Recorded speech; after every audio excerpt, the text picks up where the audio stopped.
Okay, so let's get our crystal ball out for a minute, kind of as we wrap up here. And I wanted to get your feeling on what's on the horizon. One of the things I asked you earlier is drone tech and things like that. And it sounds like you're not quite there yet, but I know they're trying to fit it.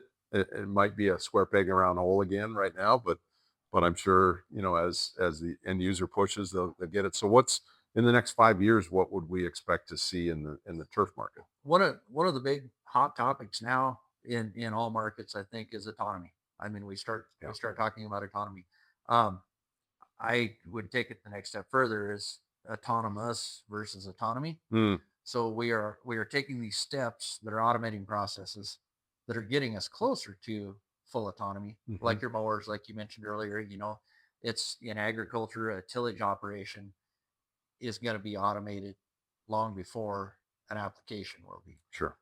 We have a lot of logistical issues pulling into that batch tank and filling with a fully autonomous unmanned. Right. We're Right. not quite there. The technology is there, but the adoption we're But way down your on. Tesla can plug itself in at this point. Yeah, yeah. Uh, so going down that road, but you look at lane keep assist and things Yeah. we're seeing on cars. Right.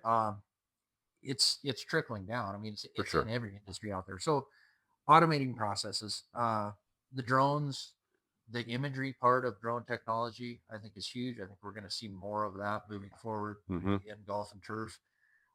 Identifying problem areas, mapping out those problem areas, and then being able to go out with some of the spray technology and spot spray. Hmm. So if we have, a weed escape, or if we have an off type grass that's in a fairway that we need to target, something the size of a piece of paper, Right. we can go out there with The hardware's a there. glyphosate type Yeah. product and kill that 1 foot square. Right. And we can identify that with the drone. We can make that map. We can import that map into the sprayer and just go out and drive. And every time we get to those target areas, it's going to spray that specific spot and nowhere else. Could I do that today? Yes. Yeah. Okay. Yep. There are companies out there that are gathering that technology. Yeah. And it's all about scale. It's about getting it Right. to the right courses at the right time. Because I assume you're utilizing technology that can do prescription applications in agriculture now. Absolutely. So Yep. yeah. And then the other thing too is the what I call, or what the industry calls, sense and act technology. Okay. So we'll have onboard camera technology on the sprayers Hmm. and making adjustments on the fly. We're starting to see things more in the broad acre jag side of it with varying fertility rates based on plant health, and that plant health is Interesting. coming from imagery. Yeah.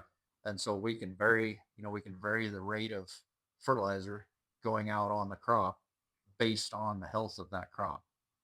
And it's all about getting the algorithms written in and everything else. The Right. camera tech, the sensing technology is there, and the Yeah. act portion of it is there. Yeah. But it's just getting the right crop type Getting the data to and figuring out what that color of green means and what that color of yellow yeah. means, and Yeah. things like that. But I think we're going to start seeing a lot more of Okay. that in the very near future.